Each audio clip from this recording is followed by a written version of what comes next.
వాళ్ళు వార్తలకు అనుకూలంగా ఇతరులను తీసుకొస్తున్నప్పుడు మనం ఒకటే చెప్తాము.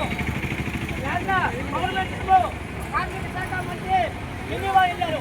జెనీవా వెళ్ళి ఇక్కడ పక్కాగా కార్మిక చట్టాలు అమలు చేస్తామని చేస్తారు చెప్పులు పరిస్థితి ఉండేది. కానీ ఇక్కడికి వచ్చిన తర్వాత ల్యాబ్ యాక్ట్లు అమలు చేయకుండా అంత మూలకాయ వేస్తున్నారు. ల్యాబ్ కార్మిక సంఘాలతో సమావేశాలు ఏర్పాటు చేసి వాళ్ళతో చర్చలు చెప్పాలా, చర్చలు జరగకుండా వాళ్ళకు అనుకూలంగా మారుస్తున్నారు.